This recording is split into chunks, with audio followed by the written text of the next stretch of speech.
ವಿದ್ಯಾರ್ಥಿಗಳೇ, ನಾವು ಕಳೆದ ತರಗತಿಯಲ್ಲಿ ಮನೋವಿಜ್ಞಾನ ಅಂದ್ರೇನು ಅಥವಾ ಮನೋವಿಜ್ಞಾನ ಅನ್ನೋ ಪದಕ್ಕೆ ಅದು ಪ್ರಾರಂಭವಾದಂದಿನಿಂದ ಅದಕ್ಕೇನು ಅರ್ಥಗಳನ್ನು ಕೊಟ್ಟಿದ್ದಾರೆ ಎನ್ನುವಂಥದ್ದನ್ನು ನಾವು ನೋಡಿದ್ವಿ. ಅದರ ಪದಶಃ ಅರ್ಥದ ಆಧಾರದ ಮೇಲೆ ನಾವು ಹೇಳಿದ್ವಿ, ಮನೋವಿಜ್ಞಾನ ಅಂತ ಹೇಳಿದರೆ ಆತ್ಮದ ವಿಜ್ಞಾನ. ಆದರೆ ಆತ್ಮವನ್ನು ನೋಡಲಿಕ್ಕಾಗಲಿಲ್ಲ ಅಂತ ಅದು ತನ್ನ ಅರ್ಥವನ್ನು ಕಳ್ಕೊಳ್ತದೆ. ಎರಡನೇದಾಗಿ ಮನೋವಿಜ್ಞಾನ ಮನಸ್ಸಿನ ವಿಜ್ಞಾನ ಅನ್ನೋ ಅರ್ಥವನ್ನು ಪಡ್ತದೆ. ಮನಸ್ಸನ್ನು ಕೂಡ ಅಂದರೆ ಚಂಚಲ ಸ್ವರೂಪದ ಮನಸ್ಸನ್ನು ಅಧ್ಯಯನ ಮಾಡಲಿಕ್ಕಾಗಲ್ಲ ಅಂತ ಅದು ತನ್ನ ಅರ್ಥವನ್ನು ಕಳ್ಕೊಳ್ತದೆ. ಮತ್ತು ಮೂರನೇದಾಗಿ ಇದನ್ನು ಪ್ರಜ್ಞೆಯ ವಿಜ್ಞಾನ ಅಂತೇಳಿ ಕರೀತೀವಿ. ಜಾಗೃತ ಸ್ಥಿತಿಯಲ್ಲಿ ಅಥವಾ ಜಾಗೃತ ಪ್ರಜ್ಞೆಯಲ್ಲಿ ನಾವು ವ್ಯಕ್ತಿಯನ್ನು ಅಧ್ಯಯನ ಮಾಡ್ಬೋದೇ ಹೊರತು ಅಜಾಗೃತ ಸ್ಥಿತಿಯಲ್ಲಿ ವ್ಯಕ್ತಿಯನ್ನು ಅಧ್ಯಯನ ಮಾಡಲಿಕ್ಕಾಗಲ್ಲ ಅಂತ ಅದು ತನ್ನ ಅರ್ಥವನ್ನು ಕಳ್ಕೊಳ್ತದೆ. ಅಂತಿಮವಾಗಿ ಕೊನೆಯದಾಗಿ ಮನೋವಿಜ್ಞಾನಕ್ಕೆ ನಾವು ಕೊಟ್ಟಂತಹ ಅರ್ಥ ಇದು ವರ್ತನೆಯ ವಿಜ್ಞಾನ. ವರ್ತನೆಯ ವಿಜ್ಞಾನ ಅಂದರೆ psychology is the study of human behaviour. ಅದೆಲ್ಲ ವಿಚಾರಗಳನ್ನು ಕೂಡ ನಾವು ಕೂಲಂಕುಷವಾಗಿ ನೋಡಿದ್ದೀವಿ. ಈಗ ಮುಂದಿನ ವಿಚಾರ, ಮನೋವಿಜ್ಞಾನದ ಶಾಖೆಗಳು ಯಾವುವು? ಮನೋವಿಜ್ಞಾನದ ಶಾಖೆಗಳು, ದ ಬ್ರಾಂಚಸ್ ಆಫ್ ಸೈಕಾಲಜಿ.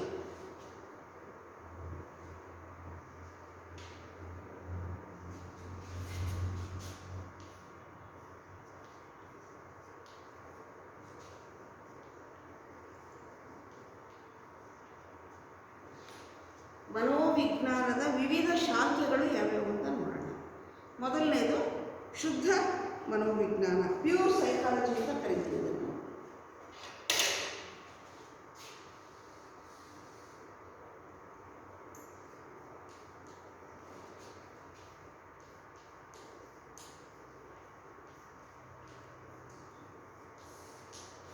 ಶುದ್ಧ ಮನೋವಿಜ್ಞಾನ.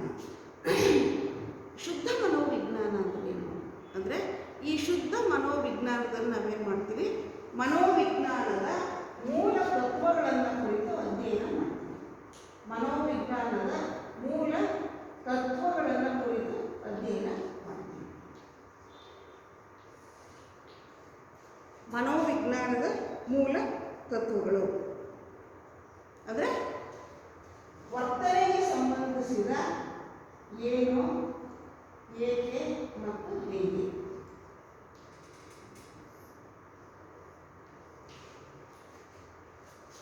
ಅರ್ಥ ಆಯ್ತಾ? ಮನೋವಿಜ್ಞಾನದ ಶಾಖೆಗಳಲ್ಲಿ ಮೊದಲನೆಯದು ಶುದ್ಧ ಮನೋವಿಜ್ಞಾನ. ಶುದ್ಧ ಅಂದರೆ ಮನೋವಿಜ್ಞಾನಕ್ಕೆ ನಾವು ಕೊಟ್ಟಂತಹ ಅರ್ಥ ಏನು? ಮನೋವಿಜ್ಞಾನ ಅಂದ್ರೇನು? ವರ್ತನೆಯನ್ನು ಕುರಿತು ಅಧ್ಯಯನ ಮಾಡುವುದೇ. The basic concept of psychology is the behavior of a person. ಅಲ್ವಾ? ಹಾಗಾಗಿ ಶುದ್ಧ ಮನೋವಿಜ್ಞಾನ ಅಂದರೆ ಮನೋವಿಜ್ಞಾನದ ಮೂಲ ತತ್ವಗಳನ್ನು ಕುರಿತು ಅಧ್ಯಯನ ಮಾಡುವುದೇ ಶುದ್ಧ ಮನೋವಿಜ್ಞಾನ. ಅಂದರೆ ವರ್ತನೆಗೆ ಸಂಬಂಧಿಸಿದ ಏನು, ಏಕೆ ಮತ್ತು ಹೇಗೆ. ವರ್ತನೆ ಯಾಕೆ ಅಥವಾ ಯಾವ ಕಾರಣಕ್ಕೆ ವ್ಯಕ್ತಿಗಳ ವರ್ತನೆ ಬದಲಾಗ್ತಾ ಹೋಗುತ್ತೆ, ವ್ಯಕ್ತಿ ಹೇಗೆ ವರ್ತಿಸ್ತಾನೆ, ವರ್ತನೆ ಅಂದರೆ ಏನು? ವರ್ತನೆ ಅಂದ್ರೇನು? ಯಾವುದೇ ಒಬ್ಬ ವ್ಯಕ್ತಿಯ ಚಟುವಟಿಕೆಗಳು, ಹಾವಭಾವಗಳು, ಅವನ ನಡೆ ನುಡಿ, ಈ ಎಲ್ಲವುಗಳನ್ನು ಒಟ್ಟಾರೆ ಸೇರಿಸಿ ನಾವೇನು ಹೇಳ್ತೀವಿ, ವರ್ತನೆಗಳು ಅಂತೇಳಿ ಕರಿತೀವಿ. ಅರ್ಥ ಆಯ್ತಾ? ವರ್ತನೆಗೆ ಸಂಬಂಧಿಸಿದ ಯಾಕೆ, ವರ್ತನೆ ಅಂದರೆ ಏನು, ವರ್ತನೆಗೆ ಏಕೆ ಭಿನ್ನವಾಗಿರುತ್ತೆ ಅಥವಾ ಮನುಷ್ಯ ಹೇಗೆ ವರ್ತಿಸ್ತಾನೆ, ಈ ತರಹ ಶುದ್ಧ ಮನೋವಿಜ್ಞಾನದ ಮೂಲ ತತ್ವಗಳನ್ನು, ಸಿದ್ಧಾಂತಗಳನ್ನು ಕುರಿತು ಅಧ್ಯಯನ ಮಾಡುವಂತಹದ್ದನ್ನೇ ನಾವೇನಂತ ಕರಿತೀವಿ, ಶುದ್ಧ ಮನೋವಿಜ್ಞಾನ. ಎರಡನೇದು ಸಾಮಾನ್ಯ ಮನೋವಿಜ್ಞಾನ.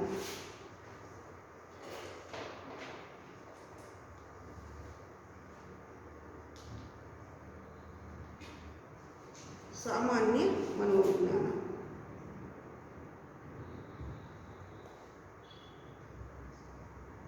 ಇಲ್ಲಿ ಸಾಮಾನ್ಯ ಮತ್ತು ಅಸಾಮಾನ್ಯ ಅಂತಕ್ಕಂಥ ಎರಡು ಪದಗಳನ್ನು ನೋಡ್ತೀವಿ. ಸಾಮಾನ್ಯ ಮನೋವಿಜ್ಞಾನ ಅಂದರೆ ಸಾಮಾನ್ಯ ವ್ಯಕ್ತಿಗಳಲ್ಲಿ ಕಂಡುಬರುವ, ಅಂದರೆ ವ್ಯಕ್ತಿಗಳಲ್ಲಿ ನಾವು ಎರಡು ಪ್ರಕಾರ, ಸಾಮಾನ್ಯ ವ್ಯಕ್ತಿಗಳು, ಅಸಾಮಾನ್ಯ ವ್ಯಕ್ತಿಗಳು. ಈಗ ಸಾಮಾನ್ಯ ವ್ಯಕ್ತಿಗಳಲ್ಲಿ ಕಂಡುಬರುವಂತಹ ಸಂವೇಗ, ಸಾಮಾನ್ಯ ವ್ಯಕ್ತಿಗಳಲ್ಲಿ ಕಂಡುಬರುವ ಸಂವೇಗ, ಕಲಿಕೆ,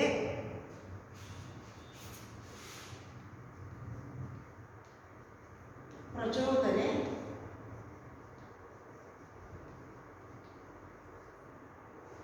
ಮತ್ತು ಗ್ರಹಿಕೆ.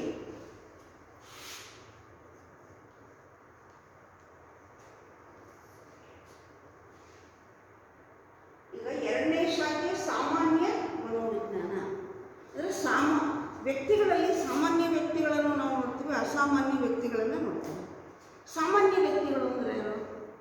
ಯಾವುದೇ ರೀತಿಯ ಮಾನಸಿಕವಾದ ಏರುಪೇರುಗಳಿಲ್ಲದ, ಅವರ ವಯಸ್ಸಿಗೆ ಸಹಜವಾದ ರೀತಿಯಲ್ಲಿ ವರ್ತಿಸುವಂತಹ, ಪ್ರಚೋದನೆಗೆ ತಕ್ಕ ಪ್ರತಿಕ್ರಿಯೆಯನ್ನು ಕೊಡುವಂತಹ, ಕಲಿಯುವಂತಹ, ಗ್ರಹಿಸುವಂತಹ ಸಾಮರ್ಥ್ಯ ಇರುವ ವ್ಯಕ್ತಿಗಳನ್ನು ನಾವೇನಂತ ಕರಿತೀವಿ?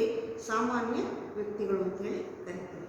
ಈಗ ನೋಡಿ ಹೇಳಿದ್ದೆ ನಾನು, ಸಾಮಾನ್ಯ ಮನೋವಿಜ್ಞಾನ ಅಂದರೆ ಸಾಮಾನ್ಯ ವ್ಯಕ್ತಿಗಳಲ್ಲಿ ನಾವು ಕಾಣುವ ಸಂವೇಗ.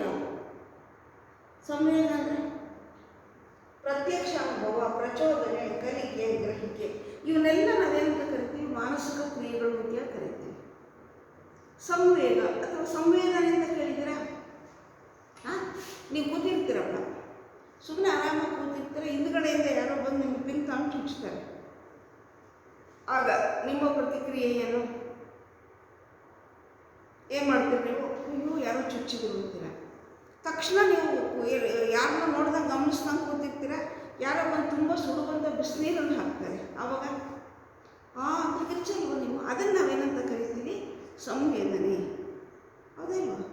ಏನು ನೀವು ಪ್ರತಿಕ್ರಿಯೆ ತೋರದೆ ಹೋದರೆ ಈ ವ್ಯಕ್ತಿ ಸರಿ ಇಲ್ಲ ಅಂತ ನಾವು ಭಾವಿಸ್ತೀವಿ. ಹಾಗಾಗಿ ಸಂವೇಗ. ಕಲಿಕೆ, ಕಲಿಯೋದು. ಕಲಿಕೆ ಅಂದರೆ ನೇನು ಬೇರೆ ಇಲ್ಲ, ಕಲಿಯೋದು. ಈಗ ಸಾಮಾನ್ಯ ನಾರ್ಮಲ್ ಆಗಿರುವಂಥ ಒಬ್ಬ ವ್ಯಕ್ತಿ, ಈಗ ನಿಮ್ಮ ವಯಸ್ಸು ಸರಿಸುಮಾರು 19 ವರ್ಷ. ಈ 19ನೇ ವರ್ಷಕ್ಕೆ ನೀವು ಎಷ್ಟು ಕಲಿಬೇಕೋ ಅಷ್ಟು ಕಲಿತ್ರೆ ನಾವು ನಿಮ್ಮನ್ನು ಸಾಮಾನ್ಯ ವ್ಯಕ್ತಿಗಳು ಅಂತೇಳಿ ಕರಿತೀವಿ.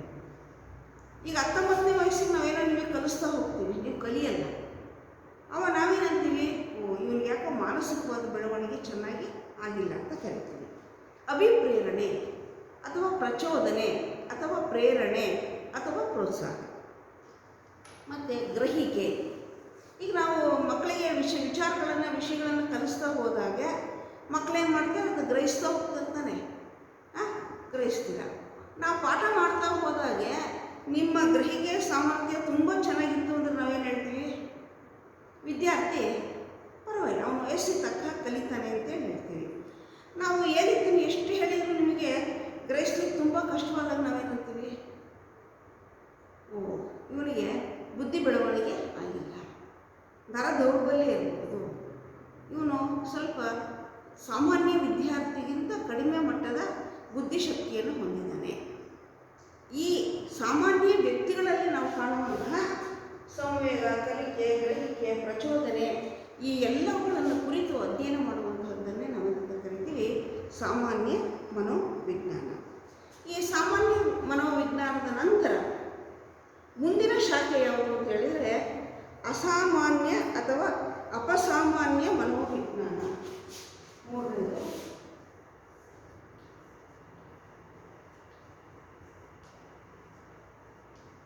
ಅಪಸಾಮಾನ್ಯ ಮನೋವಿಜ್ಞಾನ.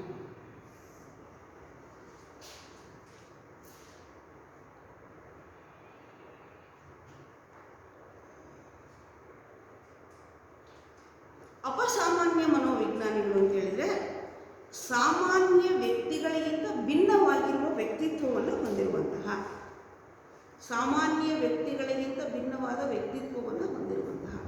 ಈಗ ನೀವೆಲ್ಲ ಸಾಮಾನ್ಯ ವ್ಯಕ್ತಿಗಳು, ನಿಮ್ಮ ವಯಸ್ಸು ಎಷ್ಟಿದೆಯೋ ಅದಕ್ಕೆ ತಕ್ಕ ಹಾಗೆ ನೀವು ಕಲಿತಾ ಇದ್ದೀರಾ. ನಿಮ್ಮ ವರ್ತನೆಗಳು ಕೂಡ ಸಹಜವಾಗಿದೆ. ಆದರೆ ಕೆಲವು ಸಾಮಾನ್ಯ ವ್ಯಕ್ತಿಗಳಿಗಿಂತ ಭಿನ್ನವಾಗಿರುವ ಕೆಲವು ವ್ಯಕ್ತಿಗಳನ್ನು ನೋಡ್ತೀವಿ. ಬಾಲಾಪರಾಧಿಗಳು ಅಂದರೆ ಚಿಕ್ಕ ವಯಸ್ಸಿಗೆ ಅಪರಾಧವನ್ನು ಮಾಡುವಂಥದ್ದು. ಸಮಾಜ ವಿದ್ರೋಹಿಗಳು, ಸಮಾಜಕ್ಕೆ ವಿರುದ್ಧವಾದ ಚಟುವಟಿಕೆಗಳನ್ನು ಮಾಡುವಂಥವರು, ನರರೋಗಿಗಳು, ನರ ದೌರ್ಬಲ್ಯವನ್ನು ಹೊಂದಿರುವಂಥವರು. ನರ ದೌರ್ಬಲ್ಯ ಹೊಂದಿರುವಂಥ ವ್ಯಕ್ತಿಗಳ ಸ್ವಭಾವ ಹೇಗಿರುತ್ತೆ? ನರ ದೌರ್ಬಲ್ಯ, ನರಗಳ ಬೆಳವಣಿಗೆ ತಕ್ಕ ಮಟ್ಟದಲ್ಲಿ ಆಗಿಲ್ಲ, ಆಗ ಅವರ ವರ್ತನೆಯಲ್ಲಿ ನಾವು ವ್ಯತ್ಯಾಸಗಳನ್ನು ಕಾಣ್ತೀವ. ಮತ್ತು ಮಾನಸಿಕ ರೋಗಿಗಳು, ಮನೋಬೇನೆ ಅಥವಾ ಮಾನಸಿಕ ಕಾಯಿಲೆಗಳನ್ನು ಹೊಂದಿರುವಂತಹ ವ್ಯಕ್ತಿಗಳು. ಇಂತಹ ಸಾಮಾನ್ಯ ವ್ಯಕ್ತಿಗಳಿಗಿಂತ ಭಿನ್ನವಾದ ವರ್ತನೆಗಳನ್ನು ಹೊಂದಿರುವವರನ್ನು ಕುರಿತು ಅಧ್ಯಯನ ಮಾಡುವಂತಹದ್ದನ್ನೇ ನಾವೇನಂತ ಕರಿತೀವಿ ಅಪಸಾಮಾನ್ಯ ಮನೋವಿಜ್ಞಾನ. ಅರ್ಥ ಆಯ್ತಾ? ನಾಲ್ಕನೇದು ವಿಕಾಸ ಮನೋವಿಜ್ಞಾನ.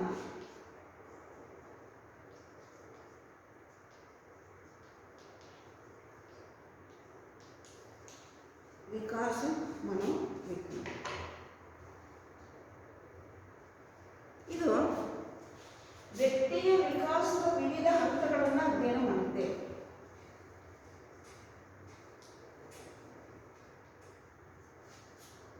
ವಿಕಾಸ ಮನೋವಿಜ್ಞಾನ ಅಂತ ಹೇಳಿದ್ರೆ ವ್ಯಕ್ತಿಯ ವಿಕಾಸದ ವಿವಿಧ ಹಂತಗಳನ್ನು ಕುರಿತು ಅಧ್ಯಯನ ಮಾಡುತ್ತೆ.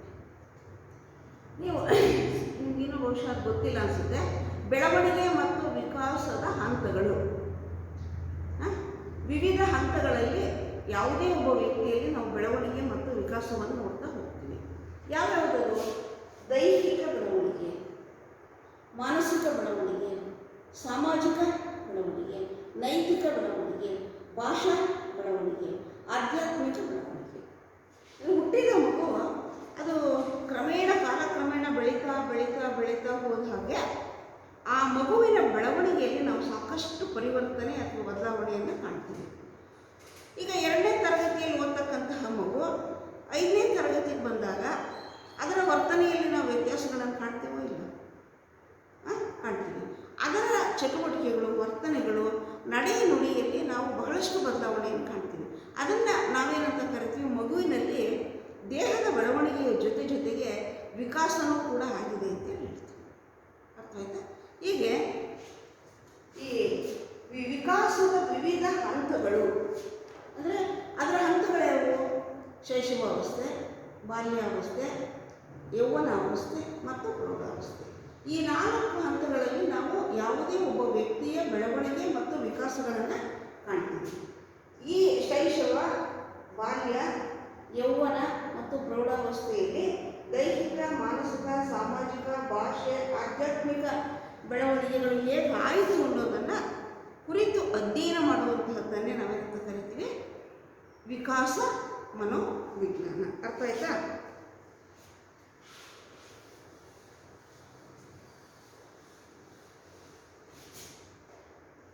ಆಮೇಲೆ ವೈಯಕ್ತಿಕ ಮನೋವಿಜ್ಞಾನ.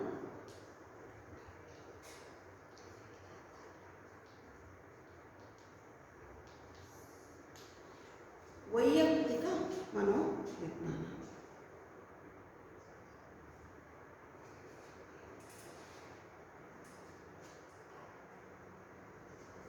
ನೀವು ಇನ್ನೊಂದು ಪದ ಕೇಳಿರ್ಬೋದು, ವೈಯಕ್ತಿಕ ಭಿನ್ನತೆ ಕೇಳಿದ್ರ? ವೈಯಕ್ತಿಕ ಭಿನ್ನತೆ, ಭಿನ್ನತೆ ಅಂದ್ರೇನು? ವ್ಯತ್ಯಾಸ.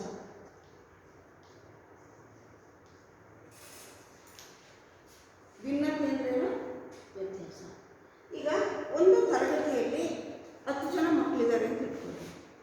ಆ 10 ಜನ ಮಕ್ಕಳು ಎಲ್ಲ ವಿಚಾರಗಳಲ್ಲೂ ಒಂದೇ ರೀತಿ ಇರ್ತಾರೆ? ಇಲ್ಲ. ದೇಹದ ಗಾತ್ರ, ತೂಕ, ಎತ್ತರದಲ್ಲಿ ವ್ಯತ್ಯಾಸ ಇದೆ, ಹೌದಾ? ಬುದ್ಧಿಶಕ್ತಿಯಲ್ಲಿ ವ್ಯತ್ಯಾಸ ಇದೆ. ಒಂದು ಮಗು ಇದ್ದಂತೆ ಇನ್ನೊಂದು ಮಗು ಇಲ್ಲ. ಈ ಇಬ್ಬರೇ ಇದ್ದೀರಾ ಅಂತ ಇಟ್ಕೊಳ್ರಿ ವಿದ್ಯಾರ್ಥಿಗಳು. ಇಬ್ಬರು ಬೇರೆ ಬೇರೆ ಕುಟುಂಬದಿಂದ ಬಂದಿರತಕ್ಕಂಥ ಇಬ್ಬರು ಮಕ್ಕಳಲ್ಲಿ ನಾವು ಒಂದೇ ರೀತಿಯ ಎಲ್ಲ ಲಕ್ಷಣಗಳನ್ನು ಕೂಡ ಕಾಣುತ್ತಿಲ್ಲ. ಇದನ್ನೇ ನಾವೇನಂತ ಕರಿತೀವಿ? ವೈಯಕ್ತಿಕ ಭಿನ್ನತೆ. ಈ ಭಿನ್ನತೆ ಏಕೆ? ಅದಕ್ಕೆ ಮುಖ್ಯ ಕಾರಣ ಆನುವಂಶಿಕತೆ. ಅವರು ಯಾವ್ಯಾವ ಆನುವಂಶಿಕ ಪರಿಸರದ ಆನುವಂಶಿಕ ಅಂಶಗಳ ಕುಟುಂಬದಿಂದ ಬಂದಿರ್ತಾರೋ ಅದನ್ನು ಅವರು ಪಡ್ಕೊಂಡು ಬಂದಿರ್ತಾರೆ. ಈ ವೈಯಕ್ತಿಕ ಭಿನ್ನತೆ, ಅದರ ಸ್ವರೂಪ, ಲಕ್ಷಣಗಳು ಮತ್ತು ಈ ವೈಯಕ್ತಿಕ ಭಿನ್ನತೆಯನ್ನು ಅಧ್ಯಯನ ಮಾಡೋದು ಹೇಗೆ, ಹೀಗೆ ಈ ಅನೇಕ ರೀತಿಯ ಅಂಶಗಳನ್ನು ಕುರಿತು ಅಧ್ಯಯನ ಮಾಡುವಂತಹದ್ದನ್ನೇ ನಾವೇನಂತ ಕರಿತೀವಿ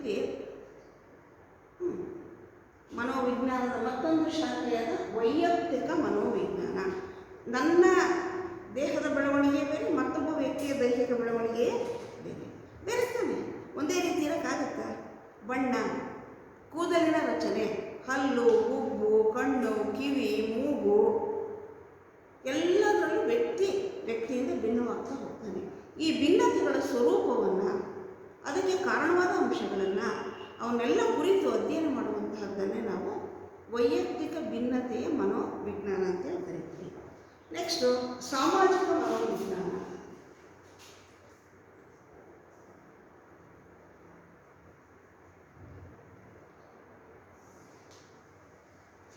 ಸಾಮಾಜಿಕ ಮನೋವಿಜ್ಞಾನ ಏನೇನಂದರೆ ಸಾಮಾಜಿಕ ಮನೋವಿಜ್ಞಾನ. ಈಗ ಮನುಷ್ಯನನ್ನು ನಾವೇನಂತ ಕರಿತೀವಿ, ಮೂಲತಃ ಮನುಷ್ಯ ಸಂಘಜೀವಿ, ಹೌದಾ? ಸಮಾಜ ಅಥವಾ ಸಮೂಹದ ನೆರವಿಲ್ಲದೆ, ಆಶ್ರಯವಿಲ್ಲದೆ ಯಾವೊಬ್ಬ ವ್ಯಕ್ತಿ ಕೂಡ ಬದುಕಲಿಕ್ಕೆ ಸಾಧ್ಯತೆ ಇಲ್ಲ, ಹೌದಾ? ಇಲ್ಲ. ನಾವು ನೀವುಗಳೆಲ್ಲ ಬದುಕಿರೋದಲ್ಲಿ, ವಾಸ ಮಾಡ್ತಾ ಇರ್ತಕ್ಕಂಥದ್ದಲ್ಲಿ ನಮ್ಮ ಸಮಾಜ ಸಮೂಹಗಳಲ್ಲಿ, ಹೌದಾ? ಹೌದಾನೆ? ಸಮೂಹದಲ್ಲಿ ಅಥವಾ ಗುಂಪುಗಳಲ್ಲಿ ವ್ಯಕ್ತಿಯ ವರ್ತನೆ, ನಿಮ್ಮ ಮನೆಯಲ್ಲಿ ನೀವು ವರ್ತಿಸೋದಕ್ಕೂ ಹೊರಗಡೆ ಬಂದು ಒಂದು ಸಮೂಹ ಅಥವಾ ಗುಂಪಿನಲ್ಲಿ ವರ್ತಿಸೋದಕ್ಕೂ ವ್ಯತ್ಯಾಸ ಇದೆ. ನೀವು ನಿಮ್ಮ ಮನೆಗಳಲ್ಲಿ ವರ್ತಿಸ್ದಂಗೆ ಹೊರಗಡೆ ಬಂದು ವರ್ತಿಸಿದ್ರೆ ಕೇಳ್ತಾರೆ ಯಾರಾದರೂ, ಇದು ಗುಂಪು, ಸಮಾಜ, ನಿನ್ನ ವರ್ತನೆ ಸಮಾಜದ ನಿಯಮಗಳಿಗೆ ಅನುಗುಣವಾಗಿರಬೇಕು. ಇಲ್ಲಿ ಸಮಾಜದಲ್ಲಿ ಅಥವಾ ಗುಂಪಿನಲ್ಲಿ, ಸಮೂಹಗಳಲ್ಲಿ ದೌರ್ಜನ್ಯ ಮಾಡ್ತಾನೆ ಅಂದರೆ ನಡೆಯುತ್ತಾ ಇಲ್ಲ.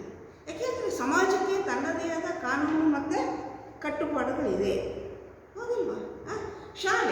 ಶಾಲೆಯನ್ನೇ ನಾವು ಒಂದು ಸಮೂಹ ಅಥವಾ ಸಮಾಜ ಅಂತೇಳಿ ಕರಿತೀವಿ.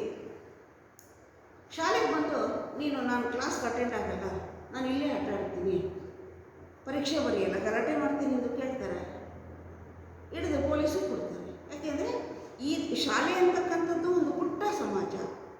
ಈ ಸಮಾಜವು ತನ್ನದೇ ಆದ ಕೆಲವು ಲಕ್ಷಣಗಳನ್ನು ಹೊಂದಿದೆ. ಈ ಸಮಾಜದ ಕಾನೂನು, ಸಂಪ್ರದಾಯ, ನಿಯಮಗಳಿಗೆ ಅನುಗುಣವಾಗಿ ನಮ್ಮ ವರ್ತನೆಗಳಿರಬೇಕು. ನಾನು ಈ ನಿಯಮಗಳನ್ನು ಪಾಲಿಸಲ್ಲ ಅಂದರೆ ನೀನು ಸಮಾಜದಲ್ಲಿ ಬಾಳಲಿಕ್ಕೆ ಅರ್ಹನಲ್ಲ ಅಂತೇಳಿ ಕರಿತೀವಿ. ಆದ್ದರಿಂದ ಯಾವುದೇ ಒಬ್ಬ ವ್ಯಕ್ತಿ ಗುಂಪಿನಲ್ಲಿ, ಸಮಾಜದಲ್ಲಿ ಹೇಗೆ ವರ್ತಿಸ್ತಾನೆ, ಅವನ ಸ್ವಭಾವ ಏನೋ, ಆ ಸಮಾಜಕ್ಕೆ ಅವನು ಹೊಂದ್ಕೊಂಡಿದ್ದಾನೋ ಇಲ್ವೋ ಅನ್ನೋದನ್ನು ಕುರಿತು ಅಧ್ಯಯನ ಮಾಡುವಂಥದ್ದನ್ನೇ ನಾವೇನಂತ ಕರಿತೀವಿ, ಸಾಮಾಜಿಕ ಮನೋವಿಜ್ಞಾನ ಅಂತೇಳಿ ಕರಿತೀವಿ. ಆದರೆ ಶರೀರ ಕ್ರಿಯಾ ಮನೋವಿಜ್ಞಾನ.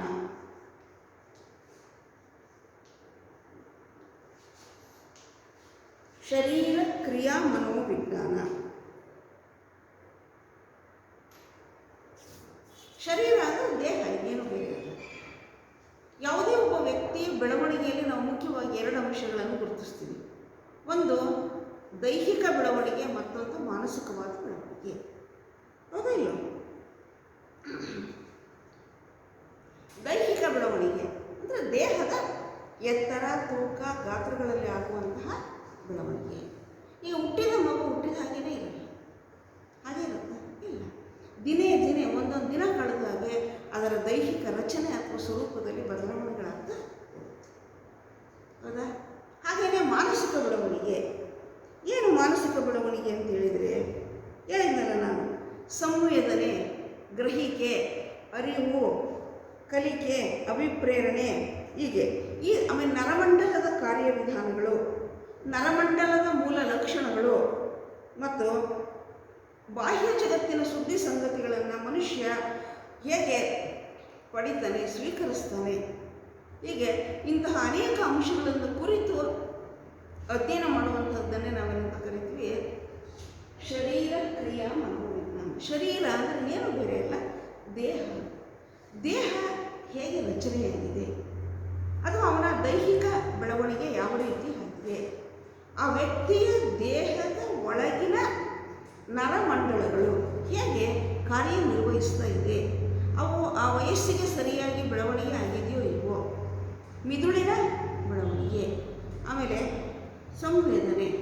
ಅರಿವು, ಗ್ರಹಿಕೆ, ಪ್ರಚೋದನೆ, ಪ್ರತ್ಯಕ್ಷಾನುಭವ, ಈ ಮುಂತಾದ ಮಾನಸಿಕ ಕ್ರಿಯೆಗಳೆಲ್ಲವೂ ಕೂಡ ಆ ವ್ಯಕ್ತಿಯಲ್ಲಿ ಯಾವ ಪ್ರಮಾಣದಲ್ಲಿ ನಡೀತಾ ಇದೆ ಅನ್ನುವುದನ್ನು ಕುರಿತು ಅಧ್ಯಯನ ಮಾಡುವಂತಹದ್ದನ್ನೇ ನಾವು ದೈಹಿಕ ಶರೀರ ಕ್ರಿಯಾ ಮನೋವಿಜ್ಞಾನ ಅಂತೇಳಿ ಕರಿತೀವಿ. ನೆಕ್ಸ್ಟ್ 7ನೇದು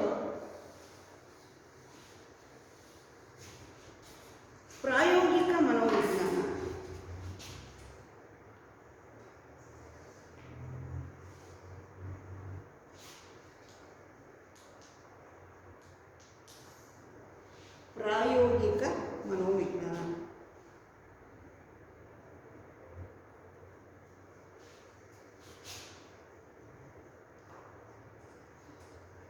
ಮಾನವನ ಮಾನಸಿಕ ಕ್ರಿಯೆ,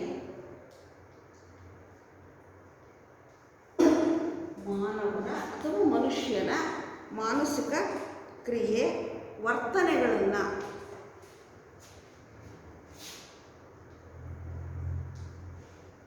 ಮಾನವನ ಅಥವಾ ಮನುಷ್ಯನ ಮಾನಸಿಕ ಕ್ರಿಯೆ ಅಥವಾ ವರ್ತನೆಗಳನ್ನು ಪ್ರಯೋಗಶಾಲೆಯಲ್ಲಿ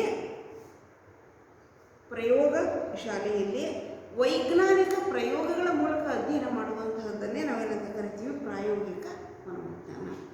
ಈಗ ಮನೋವಿಜ್ಞಾನವನ್ನು ಕೊಟ್ಟಂತಹ ಅರ್ಥ ಏನು? ಮನುಷ್ಯನ ವರ್ತನೆಯನ್ನು ಕುರಿತು ಅಧ್ಯಯನ ಮಾಡುವುದೇ ಮನೋವಿಜ್ಞಾನ. ಇಲ್ಲಿ ಮನೋವಿಜ್ಞಾನದ ಶಾಖೆ ಪ್ರಾಯೋಗಿಕ ಮನೋವಿಜ್ಞಾನ. ಮಾನವನ ಅಥವಾ ಮನುಷ್ಯನ ಮಾನಸಿಕ ಕ್ರಿಯೆ, ವರ್ತನೆ. ಮಾನಸಿಕ ಕ್ರಿಯೆಗಳು ಯಾವುವು? ಮನುಷ್ಯನ ಮಾನಸಿಕ ಕ್ರಿಯೆಗಳು ಯಾವುವು ಅಂತ ಹೇಳಿದರೆ ಆಲೋಚನೆ, ಬುದ್ಧಿಶಕ್ತಿ,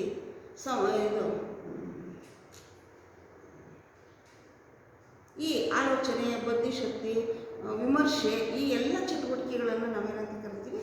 ಮಾನಸಿಕ ಕ್ರಿಯೆಗಳು. ಈ ಮಾನಸಿಕ ಕ್ರಿಯೆ ಮತ್ತು ಮನುಷ್ಯನ ವರ್ತನೆಯಲ್ಲಿ ಪ್ರಯೋಗಶಾಲೆಯಲ್ಲಿ ಲ್ಯಾಬೊರೇಟರಿಯಲ್ಲಿ ಅಧ್ಯಯನ ಮಾಡೋದು, ಹೊರಗಡೆ ಎಲ್ಲ. ಮನುಷ್ಯನ ವರ್ತನೆ ಮತ್ತು ಅವನ ಮಾನಸಿಕ ಕ್ರಿಯೆಗಳನ್ನು ಪ್ರಯೋಗಶಾಲೆಯಲ್ಲಿ ನಿಯಂತ್ರಿತ ಸನ್ನಿವೇಶದಲ್ಲಿ ವೈಜ್ಞಾನಿಕವಾಗಿ ಅಧ್ಯಯನ ಮಾಡುವಂಥದ್ದನ್ನೇ ನಾವೇನಂತ ಕರಿತೀವಿ? ಪ್ರಾಯೋಗಿಕ ಮನೋವಿಜ್ಞಾನ. ಅರ್ಥ ಆಯ್ತಾ? ಕೊನೆಯದು ಅನ್ವಯಿಕ ಮನೋವಿಜ್ಞಾನ.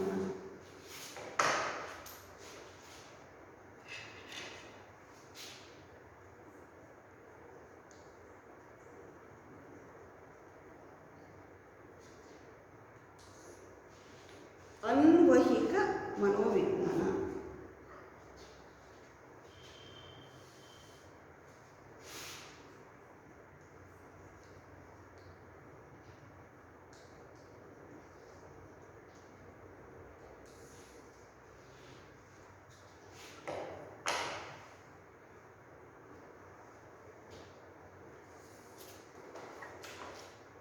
ಇದನ್ನು ನಾವು ಇಂಗ್ಲೀಷ್ನಲ್ಲಿ ಅಪ್ಲೈಡ್ ಸೈಕಾಲಜಿ ಅಂತ ಕರಿತೀವಿ. ಅನ್ವಯಿಕ ಮನೋವಿಜ್ಞಾನ ಅಂದರೆ ಮನೋವಿಜ್ಞಾನದ ಮೂಲ ತತ್ವಗಳನ್ನು, ಸಿದ್ಧಾಂತಗಳನ್ನು ಮತ್ತೊಂದು ಶಾಖೆಗೆ ಅನ್ವಯಿಸಿ ಅಧ್ಯಯನ ಮಾಡುವಂತಹದ್ದನ್ನೇ ನಾವು ಅನ್ವಯಿಕ ಮನೋವಿಜ್ಞಾನ ಅಂತೇಳಿ ಕರಿತೀವಿ. ಅರ್ಥ ಆಯ್ತಾ? ಮನೋವಿಜ್ಞಾನದ ಮೂಲ ತತ್ವ, ಸಿದ್ಧಾಂತ, ಸ್ವರೂಪ ಏನು? ಮನೋವಿಜ್ಞಾನಕ್ಕೆ ನಾವು ಕೊಟ್ಟಂತಹ ಅರ್ಥ ಏನು? ಮನೋವಿಜ್ಞಾನ ಅಂದರೆ ಏನು? ಮನೋವಿಜ್ಞಾನ ಅಂದರೆ ಮಾನವನ ಅಥವಾ ಮನುಷ್ಯನ ವರ್ತನೆಯನ್ನು, ಚಟುವಟಿಕೆಗಳನ್ನು ವಿವಿಧ ಸನ್ನಿವೇಶ ಮತ್ತು ಸಂದರ್ಭಗಳಲ್ಲಿ ಅಧ್ಯಯನ ಮಾಡುವಂತಹದ್ದನ್ನೇ ನಾವೇನಂತ ಕರಿತೀವಿ? ಮನೋವಿಜ್ಞಾನ ಅಂತ ಕರಿತೀವಿ. ಇದು ಶುದ್ಧ ಮನೋವಿಜ್ಞಾನದ ಮೂಲ ತತ್ವಗಳು. ಈ ಶುದ್ಧ ಮನೋವಿಜ್ಞಾನದ ಮೂಲ ತತ್ವಗಳನ್ನು ಮತ್ತು ಸಿದ್ಧಾಂತಗಳನ್ನು ಬೇರೊಂದು ಶಾಖೆಗೆ ಅನ್ವಯಿಸಿ ಅಧ್ಯಯನ ಮಾಡುವಂತಹದ್ದನ್ನೇ ನಾವೇನಂತ ಕರಿತೀವಿ? ಅನ್ವಯಿಕ ಮನೋವಿಜ್ಞಾನ. ಅರ್ಥ ಆಯ್ತಾ? ಇದು ಶುದ್ಧ ಮನೋವಿಜ್ಞಾನದ ತತ್ವಗಳನ್ನು,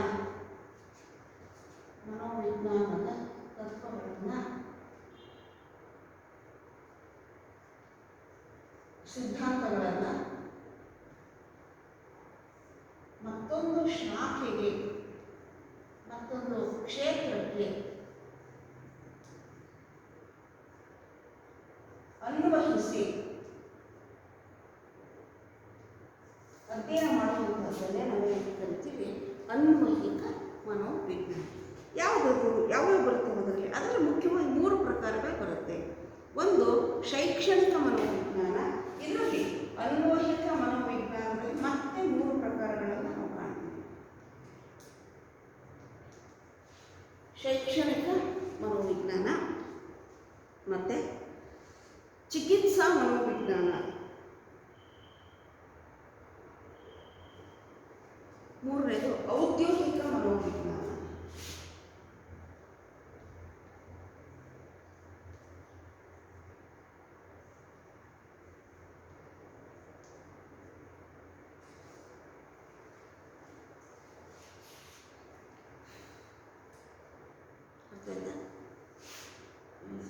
ಅನ್ವಯಿಕ ಮನೋವಿಜ್ಞಾನ ಅಂದರೆ ಶುದ್ಧ ಮನೋವಿಜ್ಞಾನದ ತತ್ವಗಳನ್ನು, ಸಿದ್ಧಾಂತಗಳನ್ನು ಮತ್ತೊಂದು ಶಾಖೆಗೆ, ಕ್ಷೇತ್ರಕ್ಕೆ ಅನ್ವಯಿಸಿದಾಗ ಉಗಮವಾಗುವ ಒಂದು ಜ್ಞಾನ ಶಾಖೆಯನ್ನು ನಾವೇನಂತ ಕರಿತೀವಿ?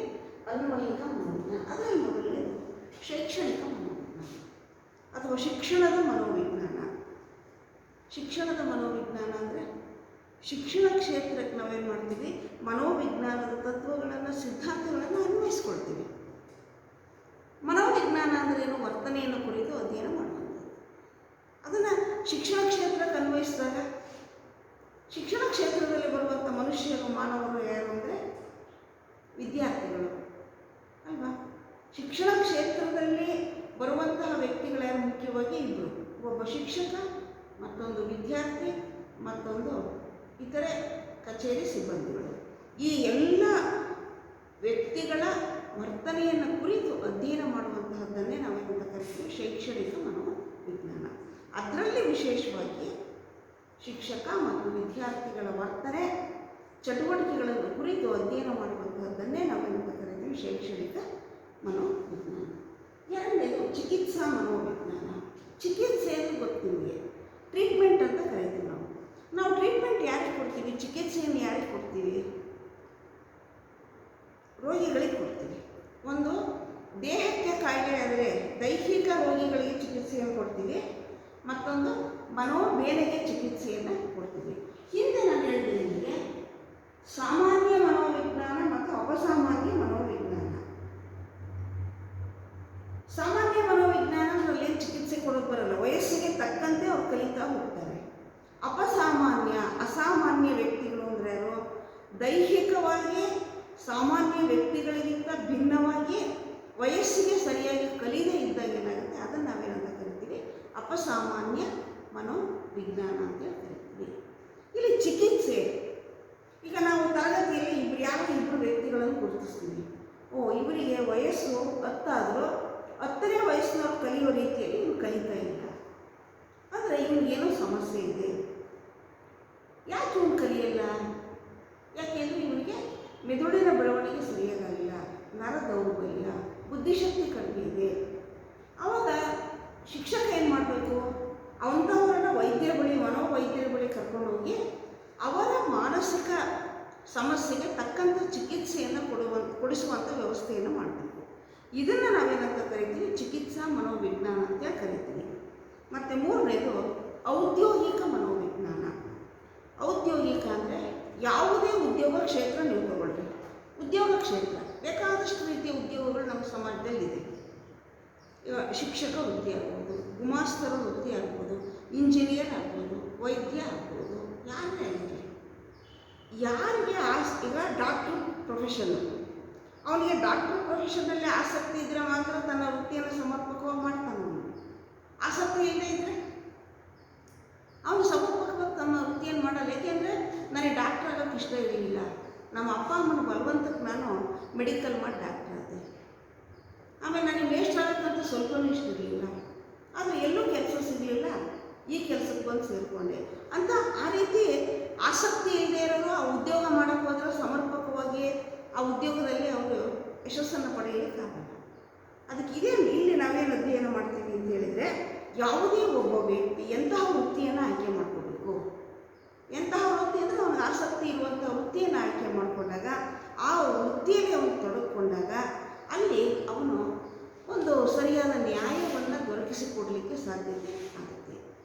ಈ ಯುಕ್ತ ವ್ಯಕ್ತಿಗಳನ್ನು, ಯಾವುದೇ ಉದ್ಯೋಗಕ್ಕೆ ಯುಕ್ತ ವ್ಯಕ್ತಿಗಳನ್ನು ಆಯ್ಕೆ ಮಾಡುವಾಗ ಮತ್ತು ಆ ಕ್ಷೇತ್ರದಲ್ಲಿ ಉತ್ಪಾದನೆಯನ್ನು ಹೆಚ್ಚಿಸಲಿಕ್ಕೆ, ಈಗ ಯಾವುದೇ ಕ್ಷೇತ್ರದಲ್ಲಿ ಉತ್ಪಾದನೆ ಯಾವಾಗ ಹೆಚ್ಚಾಗುತ್ತೆ? ಆ ಕ್ಷೇತ್ರಕ್ಕೆ ಸೂಕ್ತ ಅರ್ಹ ವ್ಯಕ್ತಿಗಳು ಉದ್ಯೋಗ ಮಾಡೋಕ್ಕೆ ಬಂದಾಗ ಉತ್ಪಾದನೆ ಹೆಚ್ಚಾಗುತ್ತೆ. ಶಿಕ್ಷಕ ವೃತ್ತಿಗೆ ನನಗೆ ಆಸಕ್ತಿನೇ ಇಲ್ಲ, ಆದರೂ ನಾನು ಜೀವನ ಮಾಡೋಕ್ಕೆ ಶಿಕ್ಷಕ ವೃತ್ತಿ ಬರ್ತೀನಿ, ಅವನು ಸಮರ್ಥವಾಗಿ ಬೋಧನೆಯನ್ನು ಮಾಡಲಿಕ್ಕಾಗಲ್ಲ.